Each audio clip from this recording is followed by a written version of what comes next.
85m 굴뚝에서 408일을 동지들의 힘으로 땅을 밟았습니다. 장하원입니다. 감사합니다. 반갑습니다.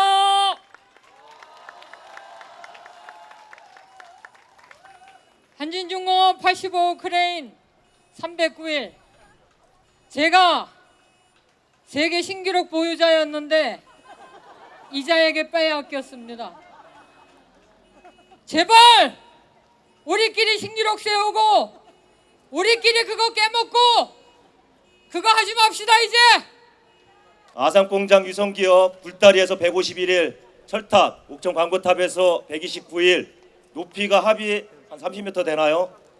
그래도 지금까지 힘차게 노조파괴에 맞서서 투쟁을 하겠습니다. 유성기업 아산제장 홍정입니다. 투쟁! 15만 4천 볼트가 흐르는 송전탑에서 16일 동안 있었습니다. 힘들고 어려운 시기 동지들이 있었기 때문에 버틸 수 있었습니다. 고맙습니다. 예, 옆에 문기주 동지하고 민주노총 한상경 위원장 동지하고 171일 동안 30m 송전탑에 있었습니다.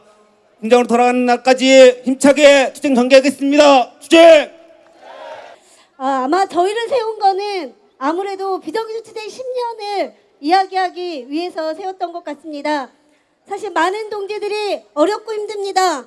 이제 비정규직 시대가 없어져야 된다고 이야기하고 있습니다. 오늘 희망버스의 이름도 그랬습니다. 우리 비정규직 없는 세상을 만드는 그 버스를 시작으로 올 하반기 힘차게 투쟁해서 비정규직 없는 세상 함께 만들었으면 좋겠습니다. 감사합니다. 저뿐만 아니라 여기 계신 동지 여러분들 다 그 구공농성을 하면서 자신이 마지막이기를 얼마나 힘든지 알기 때문에 자신이 마지막이기를 생각하면서 구공농성을 했습니다. 박근혜의 노동계약, 여기 있는 구공농성장들이 먼저 한발 서서 투쟁하겠습니다. 여러분도 같이 싸워주시기 바랍니다. 그리고 이곳 구공농성 하시는 분들과 전국에서 투쟁하시는 노동자분들과 위해서 여러분 같이 함께 투쟁해 주시기 바랍니다. 감사합니다. 투쟁! 비정규직 천만 시대라고 합니다. 한국 사회 전체 노동자의 절반에 달하는 수가 고용 불안에 시달리며 노동 인권의 사각지대에 놓여 있습니다. 서울의 국가인권위원회 건물, 부산시청 앞 광고판, 거제 대우중공업의 크레인, 비정규직 노동자들이 고공농성을 벌이고 있는 곳입니다. 2011년 한진중공업 85 크레인에 오른 김진숙 씨를 만나기 위해 처음 출발했던 희망버스는 그 이후에도 꾸준히 투쟁하는 노동자들과 시민들을 이어주고 있습니다. 지난 12일 다시 한번 출발한 희망버스가 이번엔 전국 각지의 고공농성 현장을 찾았습니다. 이번 희망버스를 통해선 어떤 얘기들이 오갔는지, 하늘 위에 오른 비정규직 노동자들의 사연은 무엇인지 9.12 희망버스에 함께했던 송경동, 오진호 씨를 모시고 얘기 들어보겠습니다. 네, 안녕하세요. 예, 반갑습니다. 네, 희망버스 다녀오셨다고 들었습니다. 먼저 간단하게 시청자들에게 인사 말씀해 주시겠어요? 예, 그간 많은 분들이 희망버스에 함께 해줬습니다. 천만 비정규직 시대, 그리고 수많은 정리해고 등이 자행되는 사회에서 희망버스는 모든 노동자 시민들의 어떤 연대버스로 우리 사회의 기본이 어떠해야 되는가를 바로잡으려는 버스였던 것 같습니다. 그 희망버스에 함께했던 모든 분들께 존경한다는 마음, 그리고 사랑한다는 마음 전하고 싶습니다. 예, 그 희망버스의 주체, 희망버스의 배후 세력이 누구냐라는 질문을 굉장히 많이 받는데, 그거에 대해서 항상 저희가 하는 대답은 배후 세력은 정부고 비정규직을 양산하는 기업이고 그리고 친재벌 정책을 쓰고 있는 한국 사회다라고 이야기를 해왔습니다. 하지만 항상 말은 그렇게 하지만 희망버스를 할 때마다, 희망버스를 준비할 때마다 많은 주체들, 그리고 또 연대하는 시민들, 또 함께하는 많은 시민사회 단체들이 마음을 모아주고 돈을 모아주고 사람을 모아주고 다양한 연대의 마음들을 보내주셨기에 또 그만큼 고공과 또 한국 사회에 많은 힘을 또 이렇게 새로운 힘을 만들지 않았나 싶습니다. 그런 힘들 함께 모아주셨던 분들한테 우선 감사하다는 말씀 드리고 싶습니다. 네, 이렇게 두 분 목소리 들어보니까 많이 힘드셨던 것 같아요. 이번 희망버스는 어느 곳을 다녀왔고 어떤 투쟁이 일어나고 있는 곳이었는지 좀 설명 좀 해주시겠어요? 예, 이번 9.12 희망버스는 저희 총 3군데의 고공농성장을 다녀왔습니다. 연결하는 거리가 한 480km 정도 됐는데요.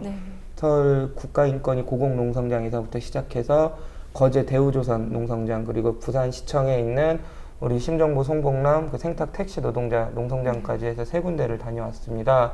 제가 들었을 때 그중에 가장 생소한 이름이 바로 대우조선 해양의 강병재 씨인 것 같습니다. 그 자세한 얘기 좀 소개해 주시겠어요? 예, 이제 강병재 동지의 고공농성을 좀 이야기하기 위해서는 좀 대우조선 해양 그리고 조선소가 어떤 곳인지를 먼저 좀 이야기를 해드려야 될 것 같은데요. 대우조선 해양은 비정규직 비율이 70.8%에 달하는 회사입니다. 작년에 이제 정부에서 시행한 고용공시제도에 따르면 전체 일하는 노동자가 한 4만 3천 명 정도인데, 그 중에서 간접고용, 그러니까 비정규직 중에서도 하청에 하청으로 돼 있는 노동자들이 3만 3천여 명 가까이 됐었거든요. 이렇게 대우조선 해양의 비정규직 문제가 굉장히 심각한데요. 사실 이건 대우조선 해양만의 문제는 아니에요. 전국에 있는 모든 조선소가 비정규직 비율이 65%가 넘는 되게 심각한 처지에 있는 상황이거든요. 그리고 또 조선소도 이렇게 비정규직이 많다 보니까 안전교육이나 안전장비들에서 굉장히 부실하기 때문에 굉장히 많은 산재사고가 일어나죠. 근데 산재사고가 일어나도 119를 부르지 못하고 트럭에 노동자들을 실려서 내보내고 혹은 은폐하고 이런 경우가 많거든요. 산재 하나 이렇게 적용하지 못하게 하려는 그런 것이죠. 그래서 이제 강병재 동지 같은 경우도 이제 그러한 현실을 좀 바꿔보고자 이제 노동조합을 만들려고 이제 시작을 했던 것이고, 노동조합을 만들려고 했다라는 이유만으로 사실 이제 해고가 되셨던 거거든요.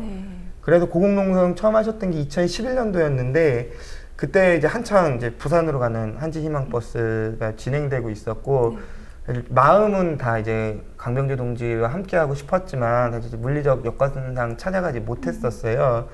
그래서 강병재 동지는 이제 이번에야 처음으로 희망버스라는 이름의 사회적 연대를 이제 받으신 거죠. 굉장히 좋아하시더라고요. 예. 강병재 동지가 되게 약간 좀 경상도 남자라고 이제 불리기도 하고 이제 그러는데, 저희가 이제 강병재 동지가 가장 좋아하는 그 문예 활동가 분과 함께 가서 좀 공연도 요청드리고 노래도 부르고 했는데, 강병재 동지가 위에서 크레인 위에서 막 춤도 추고 막 이러시더라고요. 저는 사실 그런 걸 처음 봤는데 굉장히 좋아하셨고, 사실 강병재 동지뿐만 아니라 그 지역에 있는 노동자들, 노동활동가들도 굉장히 좋아하셨어요. 강병재 동지를 밑에서 같이 지키고 같이 알리는 활동가 분들이 사실 문화제 준비를 시작할 때까지만 해도 굉장히 힘들어 하셨었는데, 버스가 들어오고 사람들이 차고 이러니까 얼굴 표정이 되게 좋아서 나중에 부산에서까지 계속 웃고 계시더라고요. 좀 그런 점에서 좀 강병재 동지에 좀 많이 힘이 되고 지역 동지들에게 좀 많이 힘이 됐던 또 9월 12일이었던 것 같습니다. 희망버스 조금 기다렸습니다. 예, 전국 각지에서 오신 동지들 정말 소중한 동지들입니다. 지금 현재 고공농성 157일 차입니다. 정말 이 사회에서는 이 땅에서는 더 이상 살 수가 없어서 하늘로만 올라야만 하는 그런 절절한 현실인 것 같습니다. 내 엄마 아버지가 비정규직 노동자였고 저 또한 비정규직 노동자입니다. 그리고 내 자식들 또한 비정규직 노동자로 살아갈 확률이 거의 100%입니다. 이정국민, 이거 언제까지 허용해야 되는 겁니까? 이거 우리 때에서 반드시 바로잡아야 하지 않겠습니까? 우리 노동자들이 더욱더 단단하게, 더욱더 힘과 용기 내서 더 힘차게, 더 강력하게, 더 거대하게 그렇게 투쟁해 나가야 됩니다. 여러분들 쫄지 마세요. 조금 더 당당해지세요. 우리 노동자가 이 생산의 주체이고 주인입니다. 네, 이 영상에서 보니까 그 비정규직 문제의 심각함과 비정규직 노동자들의 그 절박함이 잘 드러나는 것 같습니다. 그러면 이 기업들이 과도하게 비정규직을 사용하는 거 규제할 수 있는 방법 없는 건가요? 비정규직 문제가 사실상 심각하다는 거는 전 사회적으로 이미 공감대가 형성되어 있지 않습니까? 사실 사회적 공감대라고 하는 것은 굉장히 말씀하신 대로 많이 좀 확대되어 있는 것 같아요. 뭐 책이라던가 웹툰이라던가 영화라던가 각계각층에서 사실 비정규직 문제를 다 이야기하는데 왜 이렇게 문제는 해결되지 않는가, 사회적 공감대는 높은데 그 이유를 생각을 해봤을 때 크게는 두 가지 이유가 있을 거라고 봅니다. 우선은 정부의 태도, 사실 굉장히 심각한 문제가 있고, 두 번째는 한국 사회 재벌들에 대한 문제가 있을 것이라고 보여져요. 지금 정부가 추진하고 있는 노동시장 구조개혁이라는 건 사실 비정규직들을 늘리고 해고를 쉽게 하는 이러한 문제인데요. 이런 정책들에 대해서 사실 문제는 굉장히 심각하죠.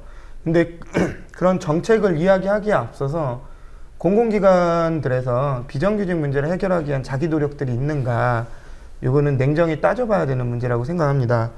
박근혜 정부가 당선되면서 얘기했던 게 공공부문 비정규직을 줄이겠다라고 이야기를 했었거든요. 근데 얼마 전 발표된 통계를 보니까 보건복지부 산하기관에 5곳 중 1곳이 비정규직 비율이 50%가 넘는다고 하더라고요. 특히 심각한 곳들은 비정규직 비율이 77%, 78% 이렇게 되고 있기도 하고요. 또 얼마 전 사회적으로 또 한번 알려졌었던 경찰청 영양사들 같은 경우가 비정규직인데 더 채용하고 싶지 않아서 돈을 아껴보려고 집단해고 시키려고 시도했던 적이 있었거든요. 그리고 사회부장 정보원의 한 노동자는 한 비정규직 그 공공부문의 비정규직 노동자는 지금도 투쟁하고 있기도 하고요. 이런 식으로 사실 정부가 자기 기관에서부터 비정규직 문제에 대해서 관심이 없던가 제대로 해결하고 있지 않은 거죠. 사실 이와 한편으로 재벌들의 문제는 굉장히 심각하다고 볼 수 있겠는데요. 30대 재벌의 사내유보금이 550조를 넘었거든요. 550조가 넘었는데 실제 그들이 비정규직 문제에 대해서 어떤 태도를 보이고 있는가는 사실 저는 현대기아차 문제가 가장 그 적나라한 모습을 보여주고 있다고 생각을 해요. 고공농성에 돌입을 한 이유는 10년 넘게 불법을 저지르고 있는 현대차 정몽구 회장을 처벌하고 모든 사내하청 노동자들을 정규직으로 전환하라는 요구를 가지고 이제 올라갔는데요. 2014년 9월 25일에 서울중앙지방법원에서는 기아자동차에서 일하고 있는 모든 사내하청 노동자들이 정규직이다라는 판결을 내렸고 불법 파견이다라는 판결을 내렸습니다. 불법으로 법을 위반해 가면서 10년 동안 노동자를 써왔고 그걸로 무수히 많은 이윤을 남겼을 것이고 굉장히 큰 사내유보금을 갖고 있음에도 불구하고 노동자들을 정규직으로 고용하라라는 사회적 요구, 사회적 목소리에 대해서는 완전 외면하고 나몰라라 하고 있거든요. 그래서 이렇게 재벌들이 보여주는 이런 모습들이 사실 전 사회적으로 만연한 거죠. 네, 맞습니다. 그 기업과 정부 다 결국에 의지할 곳은 이렇게 함께 투쟁하는 것밖에 없는 것 같습니다. 이렇게 노동자가 연대하는 것이 더욱 소중할 것 같은데요. 노동자들에게 이 희망버스는 어떤 의미인가요? 노동자들에게 희망버스가 함께 한다는 건 과거 고공농성했던 분들 어떤 분의 말씀을 들어보면 살 수 있겠구나. 이제 살려고 해도 되겠구나. 이런 정도의 마음으로 희망버스가 와준다는 소식이 그렇게 힘이 되는 소식이었다고 합니다. 그리고 그렇게 희망버스가 가는 게 그 노동자가 개인적으로 최후의 어떤 절망적인 마음을 먹지 않고 희망을 가질 수 있게 해주는 것을 넘어서 그들은 올라갈 때 자신만의 어떤 권리를 얘기하지 않잖아요.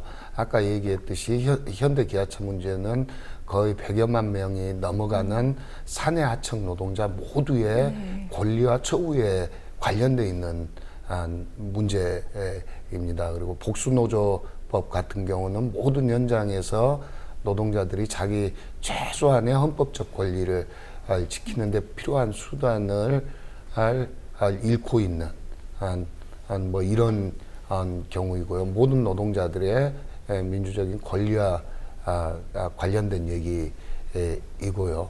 이렇게 본인의 권리만이 아니라 사회 보편적 권리를 요구하면서 이들이 싸우고 있는데, 말씀하신 것처럼 언론이나 정부, 경찰, 관기관을 통해서 워낙 이 고립이 돼 있고 그러잖아요.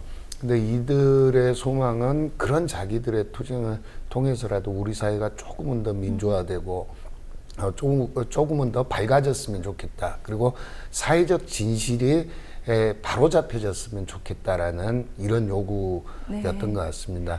그런 요구가 희망버스를 통해서 전체적인 사회적 의제로 넓혀지고 이런 계기를 갖게 된다는 점에서 고생하시는 그 고공농성하는 노동자들이나 그들을 함께 지켜가는 노동자들에게는 큰 힘이 되고 있는 것 같습니다. 저 같은 경우는 희망버스가 큰 힘이 됐었죠. 그래서 저는 하여튼 어떤 경우라도 스스로를 버리는 일은 없었으면 좋겠습니다. 대우조선의 강병재 동지도 그렇고, 여기 이제 올라가 계신 김정보, 송봉남 두 분 동지들도 그렇고, 교섭이 잘 안 되는 상태고 이미 다 100일을 넘어선 상태고, 그 믿고 의지하고 기다리는 거는 희망버스밖에 없어요, 사실은. 그러니까 진짜 연대의 힘으로 돌파할 수 있는. 저 같은 경우는 이제 159일 만에 처음 이제 희망버스가 왔었는데, 그때 처음으로 그 생각이 들었습니다. 크레인에 올라가고 나서 처음으로 어쩌면 내가 살아내려갈 수도 있겠다. 그 희망이 처음 생겼던 날이 그날이었어요. 네, 맞습니다. 그 말씀해 주신 대로 최소한의 권리조차 보장받지 못하고 있는 상황에서 이 희망버스가 이어준 노동자들 간의 연대, 그 시민들 간의 연대가 투쟁 현장에 큰 힘이 된 것 같습니다. 하지만 희망버스는 기획단이 꾸려지고 오랜 준비 과정을 거쳐야 할 만큼 산발적이고 그 특별한 연대라고 할 수 있을 것 같은데요. 그 더구나 고공농성이나 장기 투쟁처럼 힘든 상황에 내몰린 곳이 아니라면 일일이 찾아가기도 어려울 것 같고요. 연대는 일상에서 지속적으로 이어져야 하지 않을까, 이런 생각이 드는데요. 네.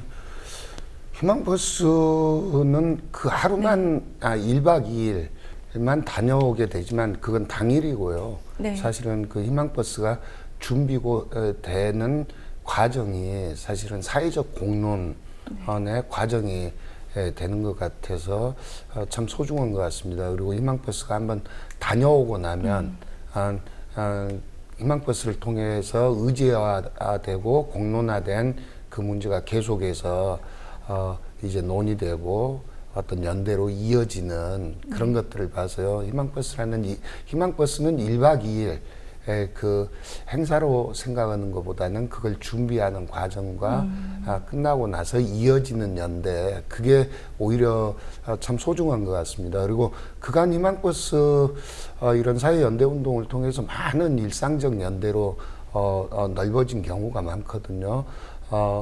지금도 열심히 시민들의 자발적 연대와 모금으로 이루어지고 있는 사회적 파업 연대기금이라는 단체가 만들어지기도 했습니다. 그래서 전국에서 이렇게 해고되거나 또 최소한의 노동 기본권을 위해서 싸우다가 탄압받는 노동자들에게 지원되는 이런 공적 구조가 일상적으로 생겨나 있기도 하고요. 부산 지역 같은 경우는 1만 원 연대라고 해서 1만인의 1만 원 연대에서 그런 기금들을 일상적으로 모아서 또 그렇게 우리 모두를 대신해서 앞에서 사회민주주의, 노동기본권을 지키기 위해서 싸우는 사람들을 함께 지키는 이런 일상적 연대 모임이 꾸려져 있기도 하고요. 전북 남원에 가면 사회연대쉼터 인드라망이라는 곳이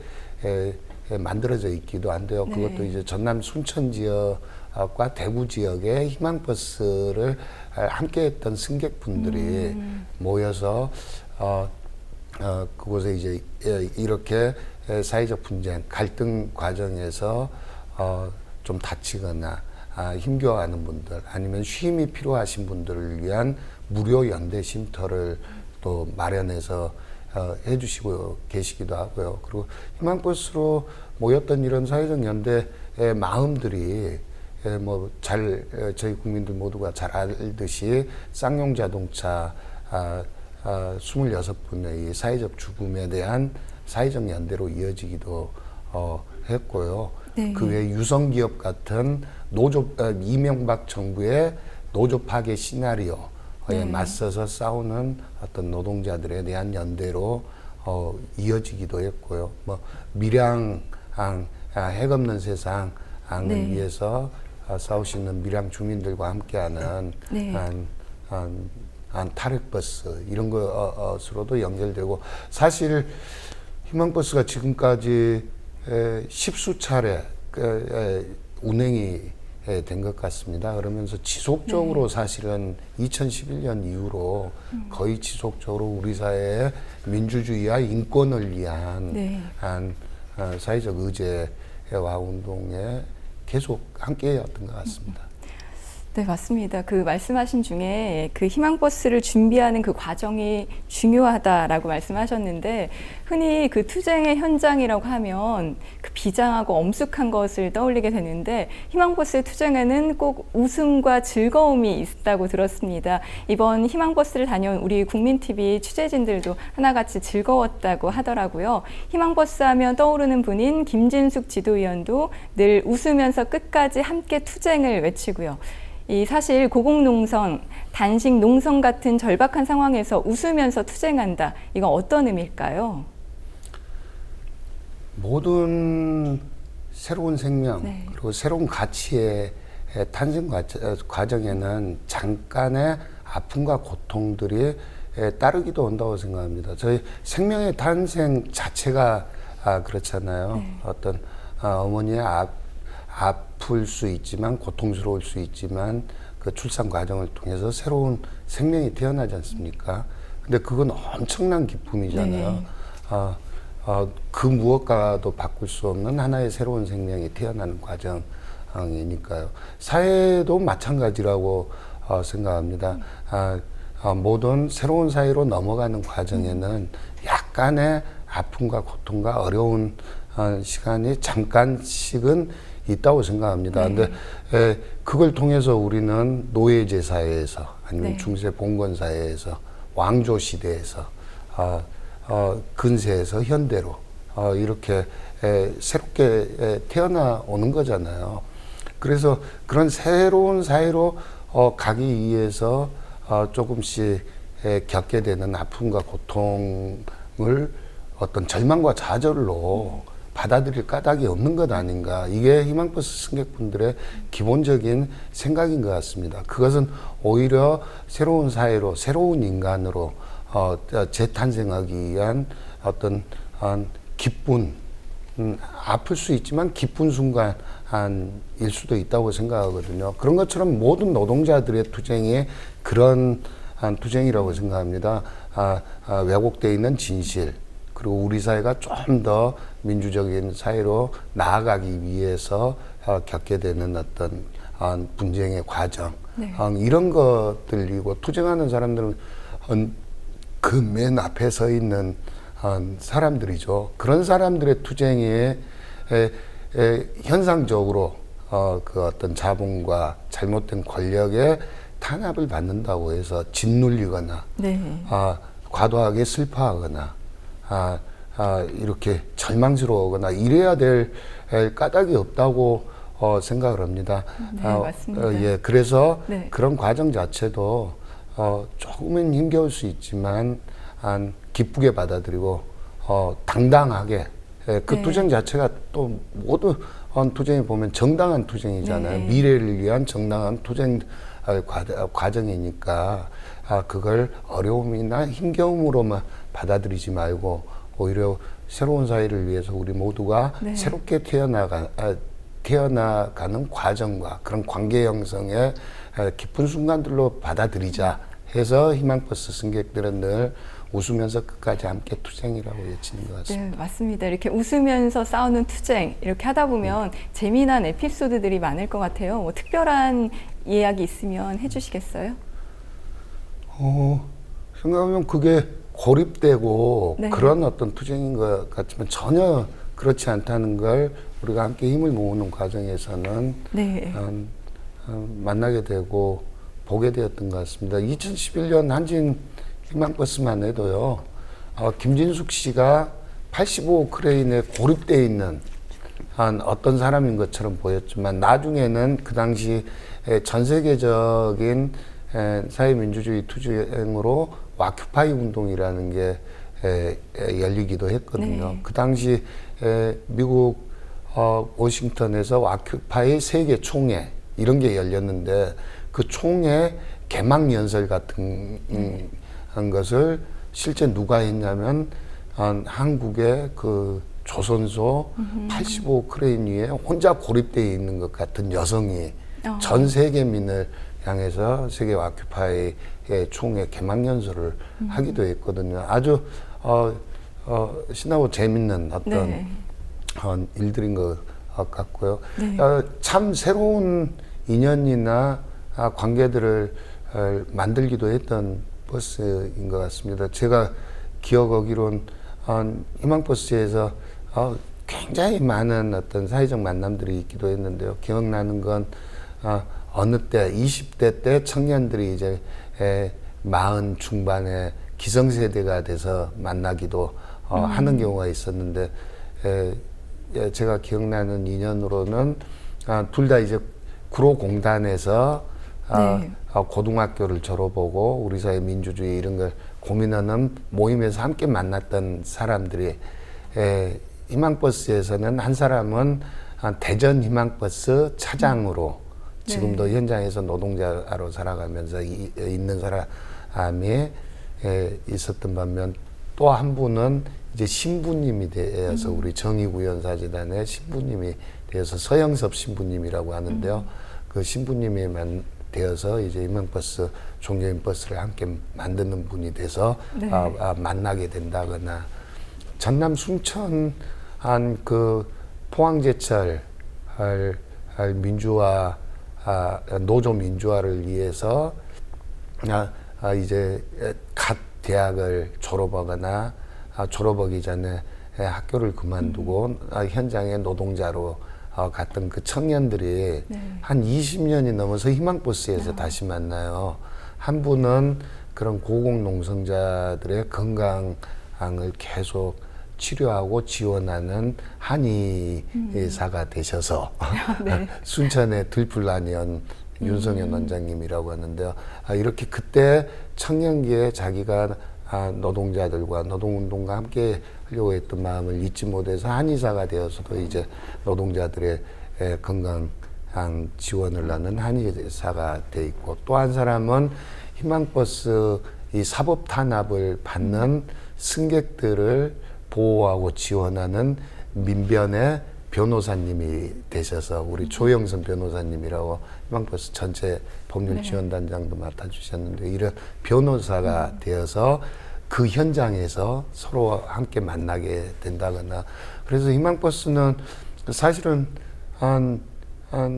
그런 어떤 새로운 만남이나 아니면 다시 어떤 사회 변혁을 위한 어떤 관계를 만드는 그런 재밌는 버스이기도 했던 것 같습니다. 네, 맞습니다. 말씀 들어보니까 이렇게 희망버스를 통해서 특별한 인연들을 많이 만들어가는 것 같아요. 근데 비정규직 없는 세상 만들기 이 단체 얘기도 해야 될 것 같습니다. 그 비정규직 없는 세상 만들기는 노동운동을 하는 단체고 희망버스도 주로 투쟁 사업장의 노동자들의 연대라고 생각했는데 밀양의 송전탑 반대 투쟁이나 탈핵운동 등 노동 현장이 아닌 곳에서도 이렇게 활동을 했습니다. 이렇듯 희망버스가 아니라면 연이 닿지 않을 것 같은 곳까지 관심과 연대를 이어가는 그 이유가 뭘까요? 그 이제 네. 특히 밀양 희망버스 같은 경우는 굉장히 좀 색달랐던 경험이었던 것 같아요.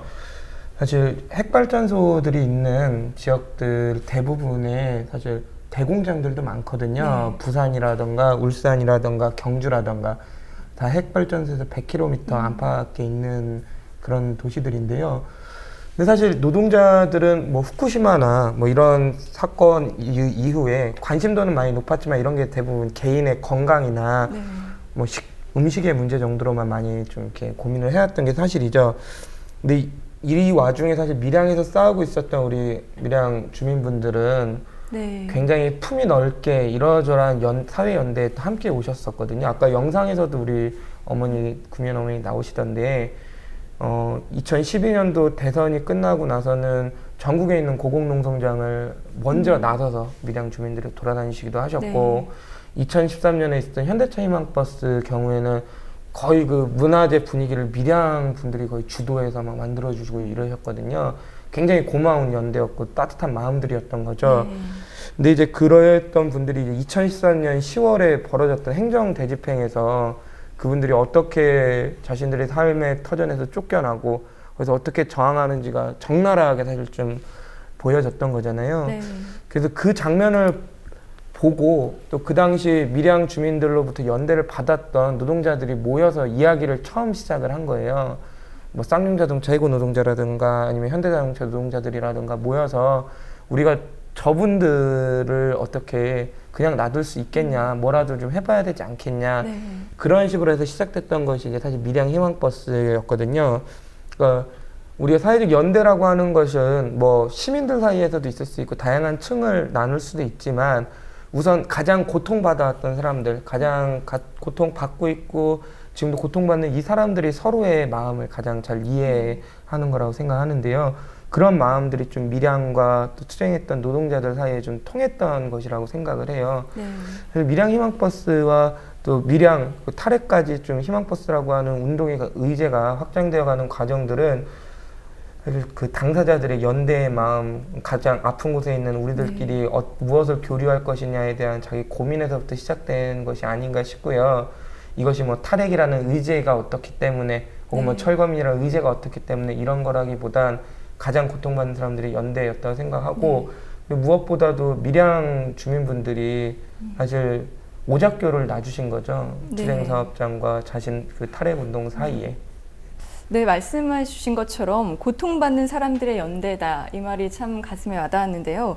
그 전반적인 희망버스 얘기를 해보겠습니다. 2011년에 희망버스가 처음 등장했을 때 새로운 방식의 투쟁이다. 시민들이 자발적인 참여가 만들어낸 새로운 성과다라는 이런 평가들이 많았습니다. 하지만 그 후 몇 년간 고공농성자들은 계속 늘어났는데 정부의 노동정책은 후퇴를 거듭해 왔다고 볼 수 있습니다. 희망버스에 참여하는 사람도 많이 줄어든 게 사실이고요. 이제 다시 새로운 방식의 투쟁, 또 다른 희망버스가 만들어져야 할 때가 아닌가 싶은데요. 예, 사실 질문하신 게 굉장히 어려운 질문이고 저희도 항상 고민하고 이러는 내용들입니다. 실제 뭐 특정 사업장이나 여러 투쟁의 공간에서 우리도 뭐 희망버스 같은 걸 한번 해보고 싶은데 누구한테 물어보면 되냐, 누구랑 누가 얘기하면 되냐, 뭐 이런 질문을 굉장히 많이 받거든요.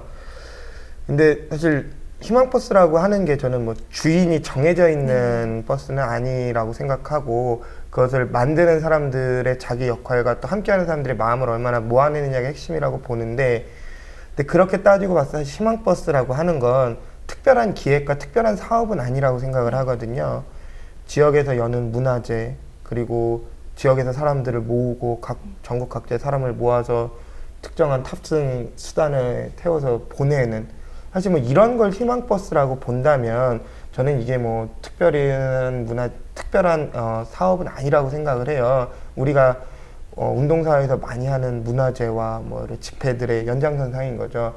하지만 중요한 거는 그 운동에 어떤 마음이 담겨 있느냐라고 생각을 하는데, 그 희망버스는 자발적 소통 그리고 자발적 토론을 통해서 자기 계획들을 결정하고 자기 계획들을 집행하거든요.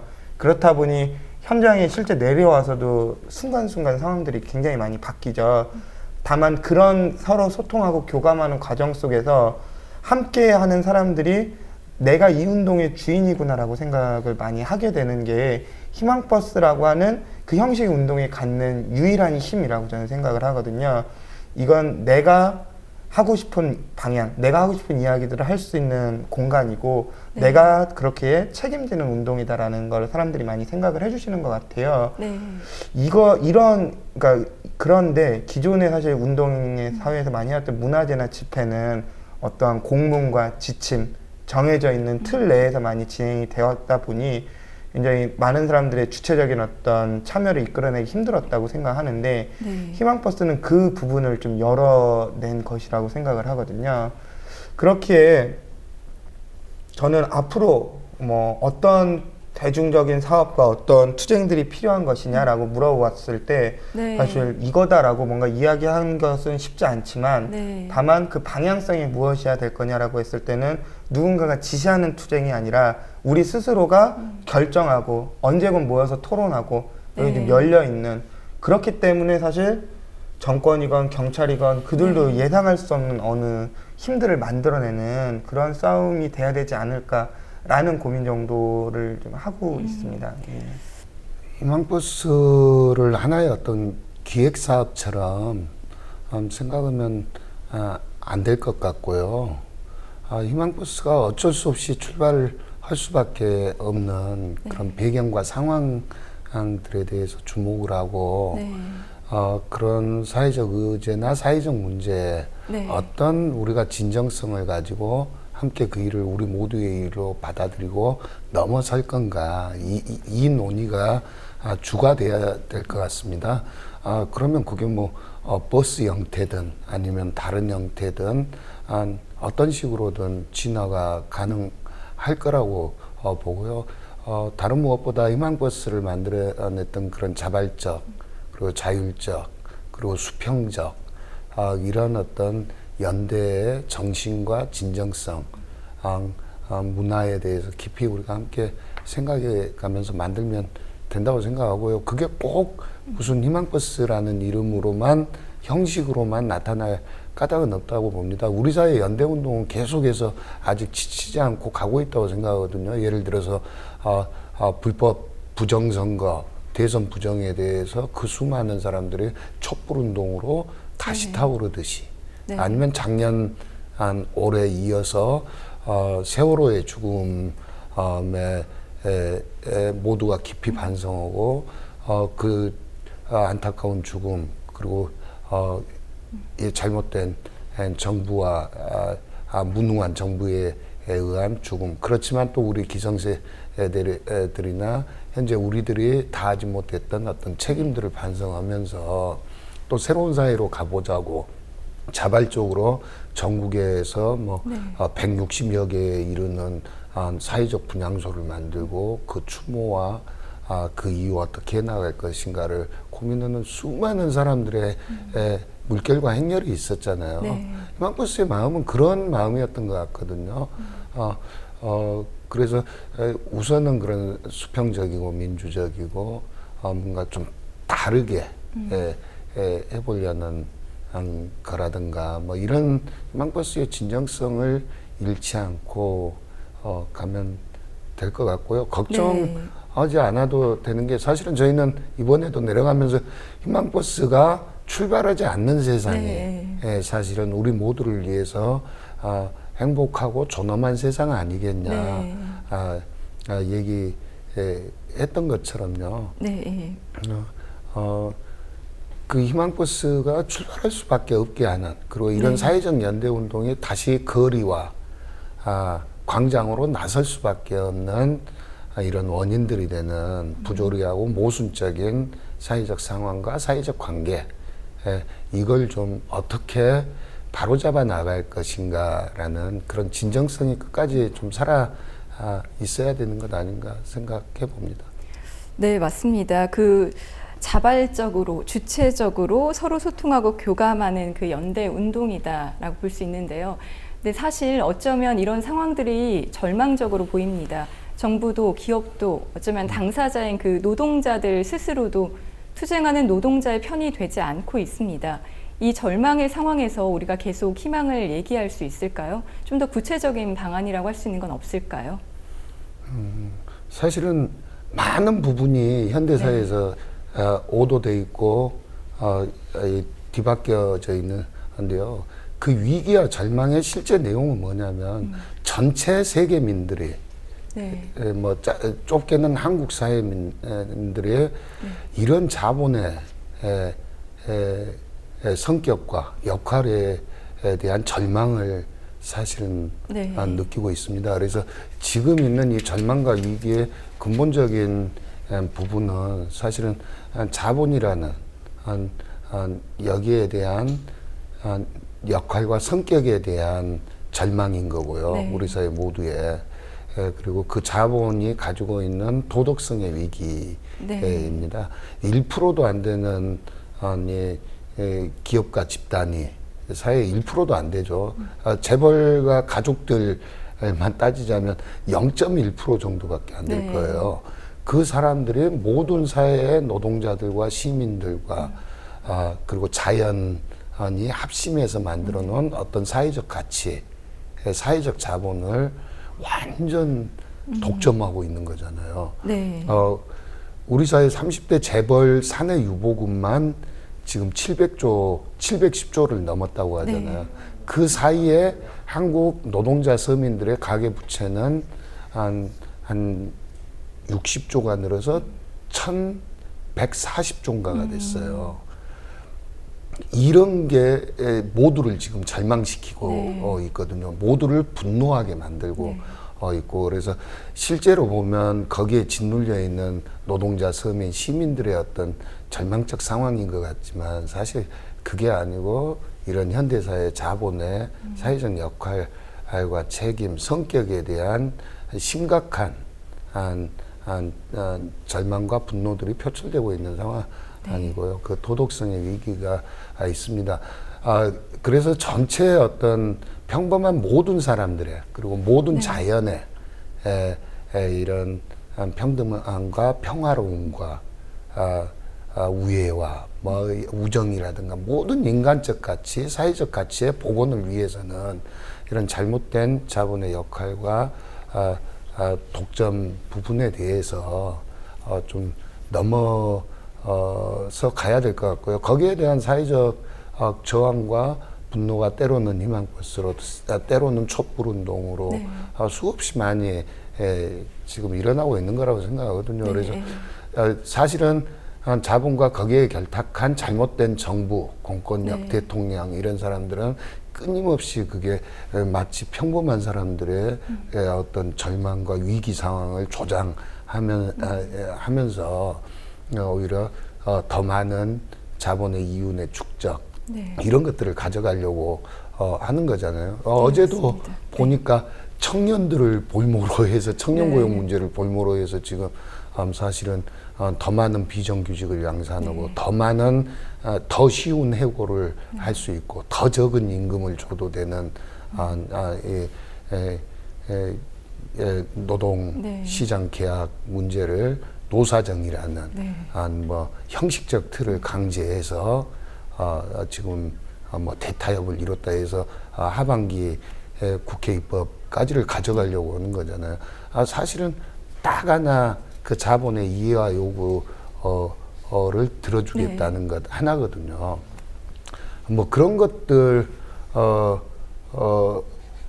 우리 오히려 위기의 본질이고 우리 많은 사람들을 절망하게끔 만드는 문제인데요. 하여간 위기와 절망은 그런 1%도 안 되는 0.1%도 안 되는 재벌과 가족들에게 특정한 사회적 부가 과도하게 독점되어 있는 상황인 것 같고요. 그런 부분만 풀면 우리 모두가 절망하거나 일이 어렵거나 그 많은 청년들이 일자리 때문에 아니면 최소한의 생활 문제 때문에 고심할 필요가 없다고 생각하거든요. 사내유보금 700조 원 중에 10%도 안 되는 부분만 사회로 환원시켜도 모든 고용 문제, 비정규직 문제, 우리 사회 좀 경제적으로 힘든 약자들의 문제 이게 다 해결될 수 있다는 거 아닙니까? 우리 사회는 그리고 그런 문제를 충분히 해결해 나갈 수 있을 만큼 많은 사람들이 열심히 일해왔고 그걸로 해서 사회적 자본을 많이 만들어놨어요. 네. 1%도 안 되는 사람들에게 그게 독점대에 있어서 문제일 뿐이라고 생각합니다. 그래서 네. 희망은 있습니다. 그런 최소한의 민주주의의 부분을 바로 잡으면 네. 전체 1,700만 노동자 가족들을 넘어서서 사회 경제적 약자들의 최소한의 삶의 권리를 가지게 네. 되고 삶의 평등과 평화를 이루어 나갈 수 있는 사회로 충분히 넘어갈 수 있습니다. 네, 맞습니다. 그 최소한의 민주주의 부분을 바로 잡으면 긍정 희망을 볼 수 있다라고 말씀해 주셨는데요. 오진호 씨도 한마디 해주시죠.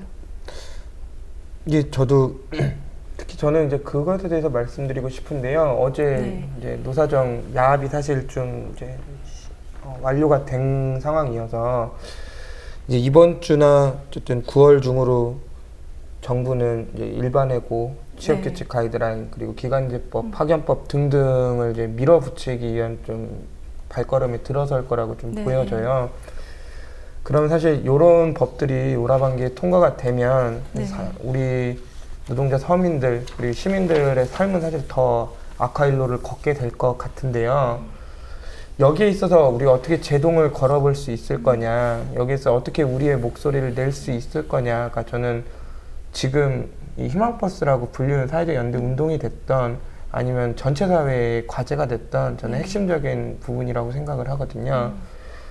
무수히 많은 희망버스가 갔고 거기서 많은 이들이 희망을 얻었고 앞으로 어떻게 해나가야 될지에 대해서 고민도 하고 답도 스스로 많이 찾아갔다라고 한다면 지금 요 하반기 이 구조를 막아내지 못하면 사실 또 더 많은 희망버스, 더 많은 사회 연대 운동 이런 것들이 필요해질 수밖에 없는 이런 더 암울한 시대로 갈 거라고 생각하기 때문에 올 하반기에는 좀 그와 관련해서 우리가 우리 한국 사회에서 어떤 것들을 해볼 수 있을지를 좀 더 논의해봐야 된다고 생각하고 저희도 이제 희망버스와 이런 것들을 준비하면서 올 하반기에는 더 이상 정부한테 놔두지 말고 좀 우리 국민들한테 한번 물어보자라는 취지의 뭐 국민 투표에서부터 그리고 또 더 많은 비정규직 노동자들과 전국 한국 사회에 있는 모든 비정규직 문제의 심각성을 느끼는 모든 이가 모이는 비정규직 연대의 날을 뭐 10월 달에 한번 해보자 해서부터 다양한 논의들을 하고 있거든요.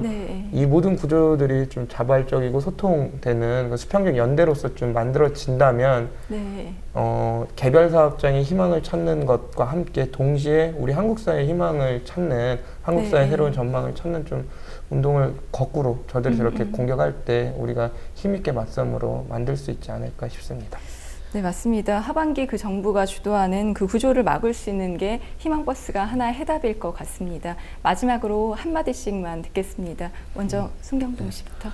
말씀 주신 것처럼 이번 9.12 희망버스는 고공에 있는 비정규 노동자들 응원만 하자는 버스가 아니었고요. 지금 심각하게 정부가 밀어붙이려고 하는 노동시장 구조 개혁에 맞서서 아래로부터 저항과 연대를 만들어내야 한다는 굉장히 긴박한 과제의 버스였습니다. 그걸 이런 비정규 노동자들이 이렇게 절박 아니에 힘들게 싸우고 있는 현장에서 이런 현실을 보라. 그리고 이 현장에서부터 시작해서 아래로부터의 저항과 연대를 통해서 하반기 박근혜 노동시장 개혁을 막아내야 된다. 그리고 막아내는데 우리 모두가 노동자 시민들이 아래로부터 결의하고 연대하자는 버스였습니다. 그래서 마지막 날인 9월 13일 날 아침에 마침 부산에 있는 새누리당 당대표 김무성 씨 당 사무실 앞에서 그걸 결의를 했고요. 그래서 10월 24일 전국 비정규 노동자 대회를 중심으로 그날을 모든 비정규직 그리고 정규직 노동자들의 단결과 연대 저항의 날로 선포하고 그때 모든 힘을 만들자. 그때 이제 국회에서 밀어붙이려고 하고 있는 거니까요. 그렇고 그걸로도 안 된다면 아래로부터의 국민투표 방식, 국민투표 발의운동이 됐던 직접 국민투표를 아래로부터 조직해서 하는 사업이 됐던 그런 식으로 전사회적 의견과 여론을 만들어 가자는 것을 결의했던 버스입니다. 그래서 9.12 희망버스는 이번에 다녀온 한 차례로 끝나는 게 아니고요. 10월 24일 모든 비정규직 투쟁과 연대 저항의 날로 이어질 것이고요. 그 이후에 전체 논의를 통해서 그런 아래로부터의 국민투표 네. 전술이라든가 이런 사회적 운동과 을 제안하고 또 호소하고 그런 마음을 모아나가는 운동의 첫 시작이었을 것 같습니다. 그리고 사실 한국 사회 변화에 중요한 어떤 지점들이 있었다고 생각하는데요. 그 지점은 사실은 네. 지금 정치권에서 국회에서 이렇게 민주주의를 후퇴시키고 있는 여야를 막론하고 이런 국회의원 몇 명이 만들었던 게 아니고요. 87년 6월 항쟁을 이뤄냈던 시민들, 네. 학생들, 네. 모든 양심 있는 양심들의 그 힘이 만들었던 거고 60항쟁을 이어서 일어났던 7, 8구 노동자 대투쟁에 네. 그 수많은 노동자들이 우리 사회의 절대 다수인 노동자들의 사회적 변혁의 주체로 나선 힘이 그나마 한국 사회 민주주의를 지금까지 이어온 거잖아요. 네. 그걸 까먹고 거덜내고 후퇴시킨 건 사실은 저 여의도 국회에 있다는 이런 사람들의 몫이거든요. 미안하지만 참여정부 국민의 정부 때에도 마찬가지였어요. 비정규직법을 입법에 내거나 이런 게 다 그 전 정권들에 있는 거거든요. 하지만 그런 것들을 늘 바로잡아왔던 건 우리 사회 모두의 양심과 이런 진실한 목소리들 그리고 좀 더 민주적인 사회를 바라는 모든 이들의 염원이었다고 생각하거든요. 87년을 이어서 우리 사회 민주주의를 또 한 단계 성숙시키려고 했던 운동, 네. 주요한 운동은 9697 네. 연도의 노동법 개정 반대 투쟁이었죠. 네. 그때 노동자들만 했던 게 아니거든요. 그 운동이 또 한 차례 한국 사회 민주주의를 좀 밀어오기도 했는데요. 한 20여 년간 이런 한국 사회 민주주의, 노동인권 이런 것들을 자꾸 까먹고 후퇴시키는 건 네. 상위에 있는 그게 네. 국회든 잘못된 정부들이든 어떤 관료들이든 저 법원에 있는 잘못된 사람들이든 뭐 이랬던 거거든요. 근데 지금 굉장히 심각한 상황으로 나아가고 있는 거죠. 모든 현장에서 민주주의 인권을 밟은 것을 넘어서 박근혜 대통령과 이 정부가 전체 사람들의 민주주의와 인권이 걸려있는 노동시장 전체를 지금 통으로 개혁해버리겠다고 네. 선전포고를 한 상태이거든요. 네. 사실은 87년 60항쟁과 7, 8구 노동자 대투쟁 그리고 9697 노동법 개정 반대 사회적 운동을 잇는 네. 그거보다 더 큰 사회적 운동이 지금 준비되고 결행되어야 되는 굉장히 중요한 시기에 와 있다고 생각합니다.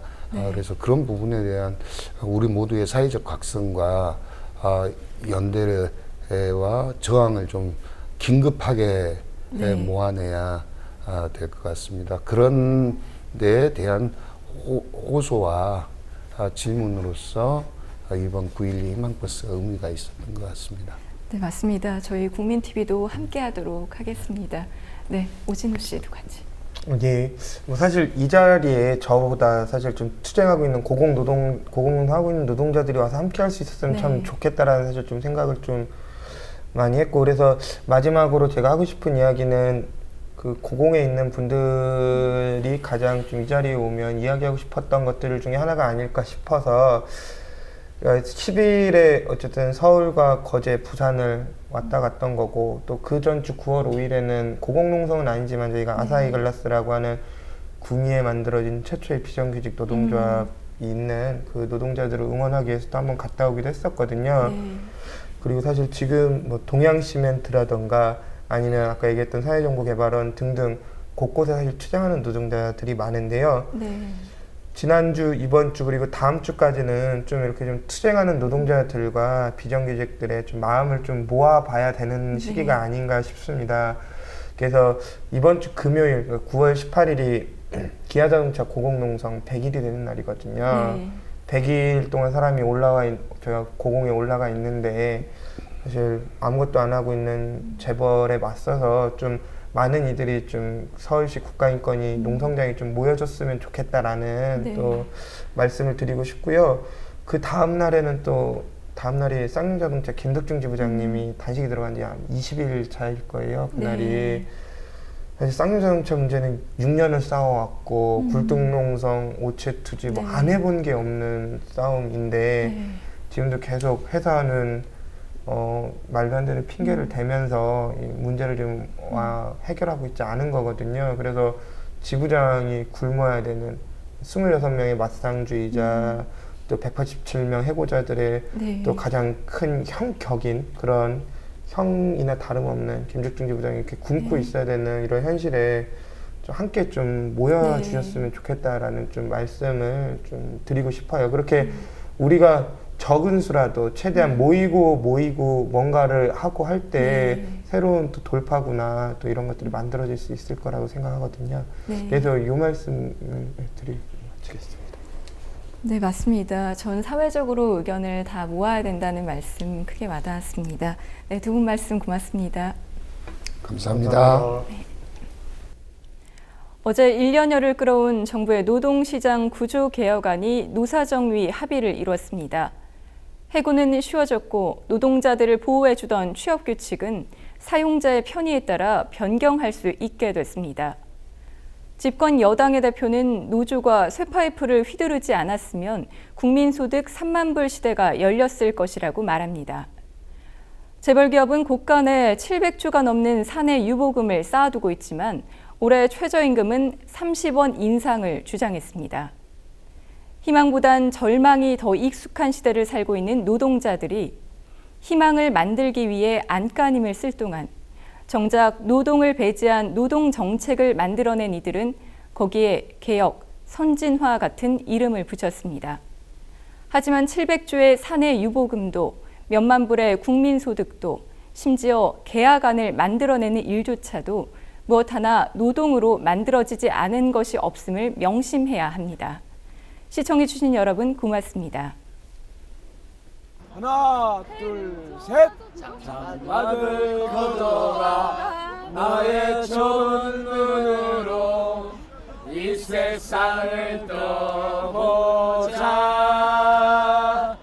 창문을 열어라 춤추는 산들 바람을 한 번 더 느껴보자. 가벼운 풀밭 위로 나를 걷게 해주세. 온갖 새들의 소리 듣고 싶소. 울고 웃고 싶소. 내 마음을 만져줘. 나는 행복의 나라로 갈 테야. 접어드는 조저녁 누워 공상에 들어 생각에도 취해서 벽의 작은 창가로 흘러드는 산뜻한 노는 아이들 소리. 나는 살겠어. 태양만 비친다면 밤과 하늘과 바람 안에서 비와 천둥의 소리 이겨 춤을 추겠네. 나는